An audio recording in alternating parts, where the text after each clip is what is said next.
السلام علیکم یا علی علیہ السلام مدد۔ آج ایام فاطمیہ کے حوالے سے درس نمبر 1 ہے، جس کا موضوع ہے جناب سیدہ سلام اللہ علیہا کا مختصر احوال۔ ہم دیکھتے ہیں کہ قرآن پاک میں بہت سی آیات نازل ہوئی ہیں جناب سیدہ سلام اللہ علیہا کی شان میں۔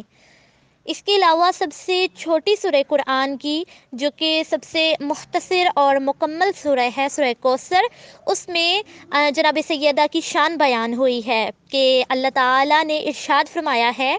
کہ بسم اللہ الرحمن الرحیم انا آتینک الکوثر، یعنی اللہ تعالیٰ رسول اللہ صلی اللہ علیہ وآلہ وسلم سے مخاطب ہو کر کہہ رہا ہے کہ ہم نے آپ کو کوثر عطا کی ہے، یعنی خیر و برکت عطا کی ہے۔ پھر اللہ تعالیٰ ارشاد فرماتے ہیں کہ فصلی لربک ونحر، کہ آپ اپنے پروردگار کے لیے نماز پڑھیں اور قربانی کریں۔ ان شانئک ھو الابتر، اور آپ کے جو دشمن ہیں وہ ہمیشہ کے لیے ابتر رہیں گے۔ اس سورہ میں خدا نے اپنی نعمت عطا کی ہے رسول خدا کو، اور پھر رسول خدا سے فرما رہے ہیں کہ آپ نماز ادا کریں اور قربانی کریں اپنے پروردگار کے لیے۔ بہت سی روایات میں ملتا ہے کہ جب رسول اللہ صلی اللہ علیہ وآلہ وسلم کا ایک بیٹا، یعنی عبداللہ نامی جو بیٹا تھا، ان کی جب وفات ہوئی اور وہ اس دنیا سے جب رخصت ہو گئے، تو رسول اللہ صلی اللہ علیہ وآلہ وسلم کی کوئی تب اولاد نہ رہی تھی، تو لوگوں نے جو ہے یہ کہنا شروع کر دیا نعوذ باللہ رسول کو کہ رسول ابتر ہیں۔ تو خدا نے سورہ کوثر نازل کی اور رسول اللہ صلی اللہ علیہ وآلہ وسلم کی دل جوئی کی اور کہا کہ میں نے آپ کو خیر کثیر عطا کی ہے۔ اللہ تعالیٰ نے رسول خدا کو یہ بشارت دی اس سورہ کے ذریعے کہ آپ کو جو ابتر کہتے ہیں وہ خود جو ہے ابتر رہیں گے ہمیشہ کے لیے، وہ بے نسل رہیں گے، یعنی قیامت تک پھر ان کی کوئی اولاد نہ ہوگی۔ اور کوثر کے جو معنی ہے وہ مختلف روایات میں مختلف ہیں، یعنی کوثر کے معنی ایک نہر میں بھی آتے ہیں، وسعت میں بھی آتے ہیں، اور بہت سے علماء جو ہیں اس بات کی تائید کرتے ہیں کہ سورہ کوثر جو ہے ان کا مصداق جناب فاطمہ سلام اللہ علیہا ہیں۔ جناب فاطمہ کون؟ جو کہ رسول خدا کی بیٹی ہیں، اور ان سے ہی آگے نسل رسول بڑھے گی کہ ان سے پھر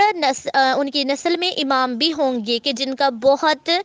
مقام ہوگا، بہت وہ عالی منصب ان کا ہوگا۔ اور ہم دیکھتے ہیں کہ دنیا میں بھی ہزاروں کی تعداد میں بی بی زہرا سلام اللہ علیہا کی نسل ابھی تک قائم و دائم ہے، جیسے کہ بہت سے عالم بزرگ ہیں، فقہا ہیں، محدثین ہیں، مفسرین ہیں کہ جنہوں نے بہت زیادہ بلند مرتبہ پایا ہے، اور یہ نسل زہرا میں سے ہیں۔ اور جیسا کہ دور جاہلیت میں یہ ہوا کرتا تھا کہ جب بھی کسی کے گھر میں بیٹی پیدا ہو جاتی تھی تو وہ اس کو عیب سمجھتے تھے، یعنی وہ ایک شرم سمجھتے تھے کہ ہمارے گھر میں بیٹی پیدا ہو گئی ہے، ان کے چہرے مرجھا جاتے تھے اور وہ اس بیٹی کو زندہ دفن کر دیا کرتے تھے۔ تو تب اس عالم میں جب جناب سیدہ کا نور جو ہے رسول اللہ صلی اللہ علیہ وسلم کی گود میں آیا، جب اللہ تعالیٰ نے ان کی تخلیق فرمائی تو بی بی فاطمہ جیسی بیٹی رسول خدا کو دیں، تو رسول اللہ نے کیا کام کیا؟ رسول اللہ نے اپنے بیٹے کا احترام کیا، اتنی محبت کی اپنی بیٹی سے کہ لوگوں کے منہ بند کروا دیے۔ رسول خدا بی بی فاطمہ کے بارے میں یہ فرمایا کرتے تھے کہ فاطمہ ایک جنت کی حور ہیں جو کہ ایک انسانی شکل اختیار کر کے زمین پر آئی ہیں، اور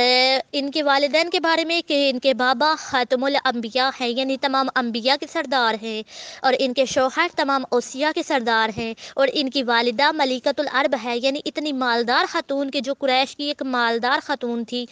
کہ جنہوں نے جب ان کی شادی رسول خدا صلی اللہ علیہ وآلہ وسلم سے ہوئی تو اپنی تمام انہوں نے دولت جو ہے راہ خدا میں دے دی اور خود ایک عام سی ایک سادہ سی زندگی بسر کی۔